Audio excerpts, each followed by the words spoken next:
Alright, welcome to another tutorial video, guys. I hope you guys have enjoyed our previous videos, and as promised, in today's video I'll be telling you what's phono or line, what's the main difference between line and phono, and which option you should choose while connecting your CD players or laptops or any other DJ controller or any other audio input into the mixer. This is one of the important things which 80% of the I don't want to exactly say 80%, but most of the DJs don't know it. Very few know it, and there are a lot of beginner DJs who don't know what is a phone and a line, but who are professional DJs who have already been working for more than 3 to 4 years. They come across this problem and they know what's going wrong. So the difference between phono and line. Now I have connected and I don't exactly have another CD player, so I've connected my phone, which is another input device, to the mixer over here, to the third channel, and now it is connected to the line. Okay, first we'll talk about line. Now when the line, okay, one second. Yeah, now if the song is playing around, I'll just increase the volume. You can see the audio signals are popping up over here, right? Let's go. Yeah. So the volume is pretty good and everything is going pretty good, right? Now I'm gonna flip it. I'm gonna completely reduce the volume so that it don't hurt your ears. And yeah, if you are listening to high volume, please, if you can reduce the volume, please reduce. Now I flipped it to phono. As you can see over here, the volume meter is already gone like pretty redlining it, right? Now if I increase the volume, you will listen like it's completely distorted. Listen. Oh yeah, pretty bad.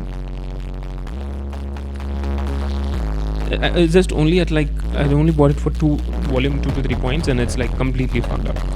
So that's why is this? And whenever you connect your CD player or any other equipment, and if this thing pops up, make sure you change the input to the right option, which is to the line, because digital inputs or any CD players or anything they usually go in line. Okay, so we'll change it back to line. Yeah, now I've changed it back to line, and as you can see, the volume meter as well dropped to green. So volume meters are your best friend when you're performing while DJing, all right? Because they'll let you know if the audio signals are actually coming in the mixer or not. If there's a problem in the mixer or the CD player or in the wiring or anything, you can identify it pretty easily by looking at the mixer signal volume over here. If the signal is coming in and if the volume is not coming out, then you might have to look at the other options, which we'll be talking about. If the volume is not coming, where else to look at? That will be in another tutorial video, another tips video. So for now, line is you have to connect all your CD players or any other digital input or any other input to line. And phono, what do we connect in phone right now? As you can see, right, the volume, let's listen to the volume. It's pretty smooth, right? But in phone it wasn't the same. So why was that? Okay, all right, now that we're back, all right. So like I was saying, the phono option is only for turntables. Turntables have like the audio output, which this audio signals which comes into the mixer. Those signals are really less, like really less. If for example, if line is at 0, and then phono volume will be at around minus 15 degrees or something like that. I don't exactly know how to give you the terms, but it'll be like really less.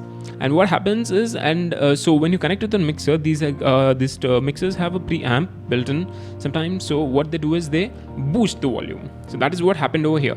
So when we connected to the phono, when we connected a digital output into the phono, which does not support this thing does not support phono option.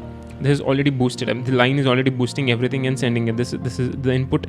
Sorry, the signals from here are already boosted and coming into the phono.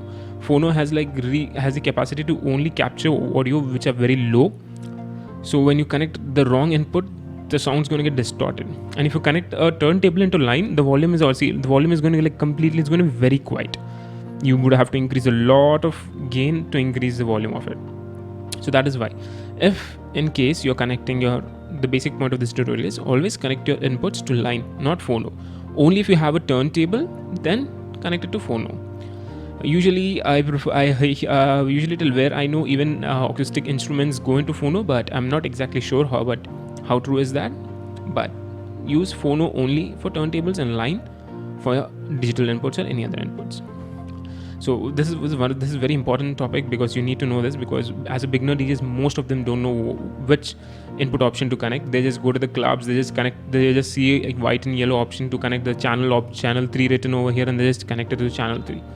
So then you're gonna fuck up, and then the volume's gonna be all blasting. The speakers, sometimes even speakers may blast off because of like the speakers might tear off. So because of that, you need to be very careful where you're connecting your inputs, audio inputs.